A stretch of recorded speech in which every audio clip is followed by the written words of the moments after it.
नमस्कार दोस्तों, डॉक्टर जिग्नेश अरशद राय परमार के होम्योपैथिक चैनल में आप सभी का स्वागत है। आज का जो टॉपिक है वो एक दवाई के रिलेटेड डिस्कशन है।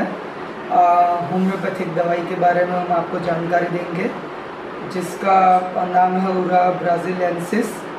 ये एक जो ये सब चालू करने से पहले एक बार आपको बता दें कि अगर अभी तक आपने हमारे चैनल को सब्सक्राइब नहीं किया है तो सब्सक्राइब कर लें, लाइक भी करें और शेयर भी करें ताकि हमारे हर एक नए आने वाले वीडियो के बारे में आपको जानकारी मिलती रहेगी। तो दोस्तों अब शुरू करते हैं आज का टॉपिक जिसका मेडिसिन है, जो होम्योपैथिक मेडिसिन जिसका नाम है उरा ब्राज़िलियंसिस। तो दोस्तों ये एक रेयर मेडिसिन है होम्योपैथी की जो बहुत ही कम यूज़ होती है, उसका उपयोग बहुत ही कम होता है। पर ये जो दवाई है वो बहुत ही बढ़िया दवाई है और इसका जो उपयोग है वो भी एक ख़ास किस्म के रोग में होता है जिसे अंग्रेज़ी में या मेडिकल लैंग्वेज में लेप्रेसी कहा जाता है और दूसरा जो हिंदी भाषा में उसे कुष्ठ रोग कहा जाता है। तो ये लेप्रेसी जो है अभी तो बहुत कम पाया जाता है। पहले के ज़माने में बहुत ही ज़्यादा लोगों को ये होता था, जो कुष्ठ रोग होता था। अभी उतने लोगों को ये नहीं पाया जाता है। थोड़ा हम लेप्रेसी के बारे में यानी कुष्ठ रोग के बारे में उतना ज़्यादा डिस्कशन इस वीडियो में नहीं करेंगे, सिर्फ आपको थोड़े से उसके सिम्टम्स बता देंगे, उससे ज़्यादा कुछ नहीं।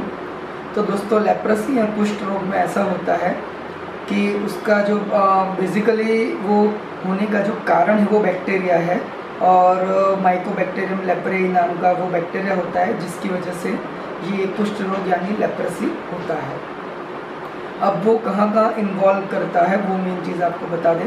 तो उसका मेन जो इन्वॉल्वमेंट होता है यानी कौन कौन सी जगह पे वो असर करता है, तो वो जनरली यहाँ पे होगा, जो ये वाला पोर्शन है, फिर नाक है और ये वाला है। इतने पोर्शन में सबसे ज़्यादा, जैसे आँख है, यहाँ का रीजन है तो यहाँ के जो बाल है वो चले जाते हैं, नाक जो है वो बैठ जाता है, इसकी हड्डी जो है वो कमज़ोर हो जाती है, नाक ऐसे बैठा हुआ हो जाता है, वो टूट जाता है और उसकी जो नसें होती हैं वो ख़राब हो जाती है। ये रोग में ऐसा होता है कि पेरिफेरल नर्व्स यानी जो लास्ट वाली जो नर्व्स होती हैं वो इतनी ख़राब हो जाती है कि नर्व सप्लाई में बंद हो जाता है। उसकी वजह से जो व्यक्ति है उसकी जो संवेदना है वो ख़त्म हो जाती है। तो क्या किसी व्यक्ति को दर्द वर्द कुछ महसूस नहीं होगा, जैसे आपको मैं आप ऐसे कुछ टच करते तो आपको फील होता है कि टच हो रहा है, पर जो व्यक्ति कुष्ठ रोग से या लेप्रेसी से पीड़ित है उसको वो पेरिफेरल सेंसेशंस चले जाते हैं। माने ये उंगलियों का जो सेंसेशन है वो चले जाता है, फिर यहाँ पे भी कोई जिस जगह पे इन्वॉल्वमेंट होता है, जहाँ जहाँ पे उसका असर होता है, तो वो सब जगह पे सेंसेशन यानी जो संवेदना है वो ख़त्म हो जाती है। और ये इतना खतरनाक होता है कि वो हड्डी तक को नोच लेता है, हड्डियाँ भी ख़राब हो जाती है, सड़ जाता है पूरा। और दोस्तों संवेदना होने की वजह से क्या होता है कि धीरे धीरे करके वो पूरे एरिया को डैमेज कर देता है, स्किन को डैमेज करता है, उसके आगे फर्दर डैमेज होता ही जाता है और स्किन के बाद में मसल्स आते हैं, मसल्स के बाद में हड्डी आती है, तो स्टेप बाय स्टेप सब कुछ डैमेज होता रहता है। और ये नर्व एंडिंग की डैमेज की वजह से ये सब चीज़ें होती हैं। माने जो नसें होती हैं उसको नुकसान हो गया आता है, उस वजह से जो व्यक्ति पीड़ित है उसे पता नहीं चलता है कि ये क्या हो रहा है। माने उसको कोई सेंसेशन ही नहीं होता है, उसके जैसे इतने पोर्शन में अगर संवेदना नहीं है तो ये भाग अगर आप काट भी डालते हो तो उसे पता तक नहीं चलेगा कि वो चीज़ कट चुकी है। इसलिए जैसे वो चप्पल पहनते हैं तो अगर उसके पैर में इन्वॉल्वमेंट है तो उसने चप्पल पहनी है तो चलते चलते चप्पल निकल जाएगी, उसको पता तक नहीं चलेगा कि उसकी चप्पल निकल चुकी है, क्योंकि उससे कोई संवेदना ही नहीं है। इसलिए दूसरी चीज़ होती है कि जनरली ऐसे व्यक्ति को जो कुष्ठ रोग से पीड़ित है उसे जूते पहनने के लिए कहा जाता है, शूज़, और वो भी फ्री वाले यानी बहुत टाइट नहीं होने चाहिए, क्योंकि वो छिलाता जाएगा तो उसे पता नहीं चलेगा, तो दर्द तो उसको होता ही नहीं है। इसलिए तो कई बार उसकी उंगलियों में इन्फेक्शन लग जाता है, ज़्यादातर वो पैर में होता है क्योंकि पैर के ऊपर वज़न आता है, चलते चलते पैर में ठोकर लगती है, तो इन सब चीज़ों की वजह से वो जो चमड़ी है वो बहुत ख़राब हो जाती है, मोटी बन जाती है और उससे उसकी संवेदनाएं और ख़त्म हो जाती हैं। तो ये थोड़ा सा पेचीदा मामला होता है दोस्तों, जिसमें जो भी व्यक्ति पीड़ित है उसको एक बार अगर ये हो जाता है तो मोस्टली थोड़े टाइम तक तो चलता ही है, और जनरली ये लाइफ टाइम तक चलता है। उसमें काफ़ी सारी दवाइयाँ पहले की जाती थी, पर सक्सेस रेट उसमें बहुत कम रहता था, और जो डैमेज हो चुका है वो तो रिपेयर जनरली होता ही नहीं है।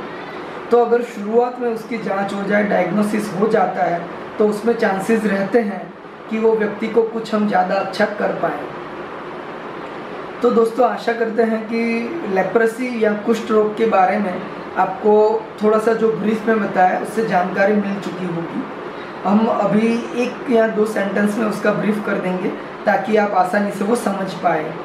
लेप्रेसी जो है वो होता है बेसिकली माइकोबैक्टीरियम लेप्रेई की वजह से, माइकोबैक्टीरियम लेप्रेई नाम का जो बैक्टीरिया है उसकी वजह से ये होता है। और ये जो है वो उसके मेन सिम्टम्स जो हैं उसमें ऐसा होता है कि सबसे पहले तो संवेदनाएं ख़त्म हो जाती हैं। नर्व्स जो होती है, नर्व जिससे हमें कुछ भी हम टच करते हैं, कुछ चुभता है, कहीं कुछ लग जाता है, तो वो जो फीलिंग्स होती हैं वो नर्व की वजह से होती है। तो नर्व एंडिंग्स को ये डैमेज कर देता है। ये बैक्टीरिया ऐसा होता है कि उसका अटैक करने के बाद जो भी जगह पे इन्वॉल्वमेंट होता है वो जगह के नर्व एंडिंग्स पूरे ख़त्म हो जाते हैं, तो उस वजह से संवेदना ख़त्म हो जाती है, उसको चोट आती है, और उसकी जो भी चमड़ी है वो मोटी हो जाती है, एकदम थिक बन जाती है, और साथों साथ वो चमड़ी टाइट बन जाती है, एकदम खिंचाव सा उसमें महसूस होता है। तो ये सभी उसके लक्षण हैं दोस्तों। अब डायग्नोसिस, ट्रीटमेंट वगैरह वो सब में हम नहीं पढ़ेंगे क्योंकि वो उसके लिए टॉपिक नहीं है। अभी जो मेन मेडिसिन का बताया था उसके ऊपर आ जाते हैं कि इसके लिए जो लेप्रेसी बताया उसके लिए सबसे बढ़िया में बढ़िया मेडिसिन कौन सी है, तो वो है हुरा ब्राज़िलेंसिस। और ये जो दवाई है ये इसमें इतनी कारगर है कि इसका सबसे पहले तो प्रोग्रेशन यानी जो बढ़ता है उसको रोक देती है। ये उसका फर्स्ट स्टेप मैनेजमेंट होता है कि तुरंत ही उसको आगे बढ़ते रोक देती है। माने जहाँ ये रोग अगर फैल रहा है तो जब भी ये दवाई स्टार्ट की जाती है तब जो लेवल पे वो था वहाँ वो रुक जाता है।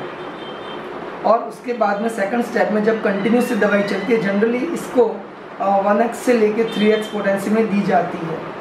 तो ये जब दवाई स्टार्ट की जाती है तो धीरे धीरे करके जब थोड़ा सा समय जाता है तो उसके बाद में जो डैमेज हुआ था उसे भी वो रिपेयर करने की कोशिश करती है। अब जो टोटल डैमेज हो चुका है, जो स्किन लॉस हो चुका है, बोन लॉस हो चुका है, वो रिपेयर नहीं हो सकता है। वो सब इरिवर्सिबल पैथोलॉजिकल चेंजेस हैं जिसमें कोई दुनिया का डॉक्टर या ऐसा कोई जादू हो नहीं सकता है, तो वो इम्पॉसिबल चीज़ होती है। पर जहाँ पे थोड़ा सूजन हो, जो चमड़ी मोटी हो चुकी है, जहाँ संवेदनाएं कम हो चुकी है, जहाँ गैंग्रीन जैसे स्टेजेस में यानी वो काला पड़ने लगा है, ऐसा सब कुछ हो रहा हो, तो वैसे स्टेज में दोस्तों ये जो हुरा ब्राज़िलेंसिस दी जाएगी 1x से लेके 3x को पेशेंट की जो कंडीशन है उसके हिसाब से दी जाती है। तो वो देख के वो डॉक्टर ही डिसाइड करता है। दोस्तों ये जो दवाई है ये बहुत ही बढ़िया दवाई है, ये सिर्फ और सिर्फ जानकारी के लिए है। आपको इस दवाई का प्रयोग अपने हिसाब से बिल्कुल भी नहीं करना है। आप अपने जो होम्योपैथिक डॉक्टर है उनको कंसल्ट कीजिए, या फिर हमारा भी जो नंबर है इसमें डिस्प्ले में आता ही है, तो आप हमें भी कंसल्ट कर सकते हैं और इसके बारे में जानकारी ले सकते हैं, और जो भी पीड़ित व्यक्ति है उसके साथ सीधा संपर्क करके उसका इलाज किया जा सकता है। तो ये दवाई जो है वो इतनी बढ़िया है कि इसका जो प्रयोग करने के बाद में धीरे धीरे करके व्यक्ति को रिकवरी होने लगती है।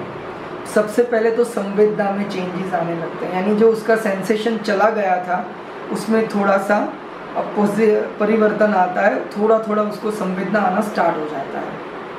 उसके बाद में उसको पेन भी फील होगा, और दूसरे भी जो सिम्टम्स है जैसे कहीं टच किया तो वो भी फील होगा। तो ऐसे धीरे धीरे करके वो पॉजिटिव चेंजेस आना स्टार्ट होता है, और फिर जो स्किन का जो डैमेज हो रहा था वो रुक जाएगा और आगे डैमेज भी नहीं होगा, और जिसमें थोड़ा सा जैसे वो इन्फ्लामेटरी स्टेज में जो डैमेज होता है उसको पूरा रिवर्ट कर देता है। तो इसका प्रयोग करने से सही में बहुत ही अच्छे रिजल्ट्स मिलते हैं।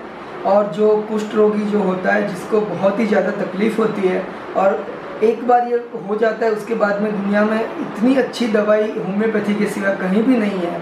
तो ये दवाई लेने से सही में दोस्तों बहुत ही फ़ायदा होता है।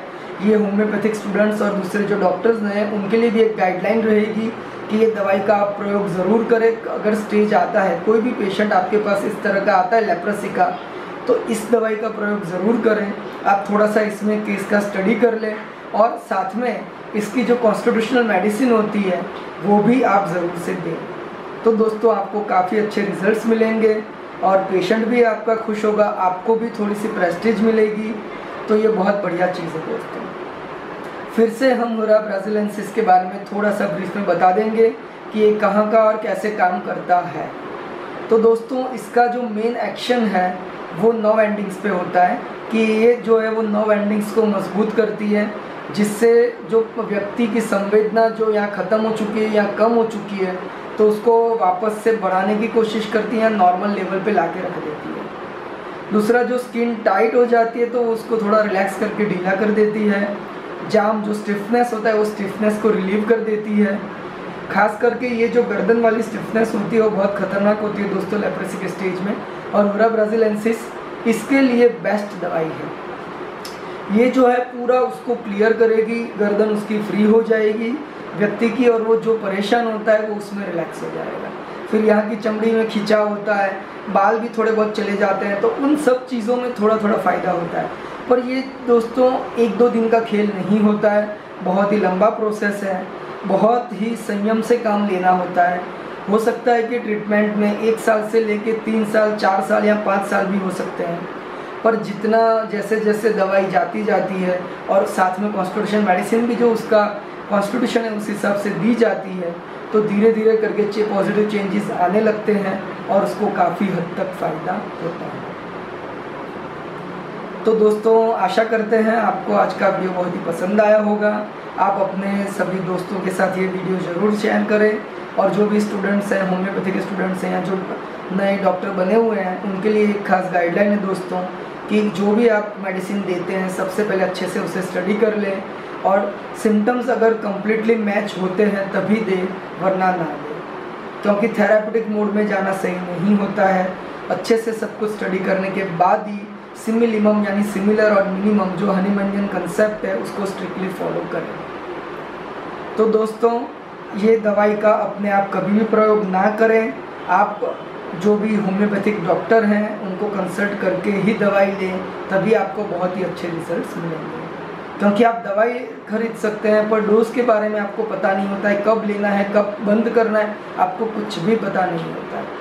और सब पेशेंट वाइज ये सब अलग अलग होता है। ऐसा नहीं कि लेप्रोसी का एक पेशेंट है उसके लिए दवाई है तो वो सबके लिए चलेगा या डोज उसका सबके लिए सेम रहेगा, ऐसा भी नहीं होता है। सब में चेंजेस आते रहता है, कॉन्स्टिट्यूशनल मेडिसिन भी बदलती जाती है। तो ये सब चीज़ों को कंसिडर करने के बाद ही दवाई लेनी चाहिए।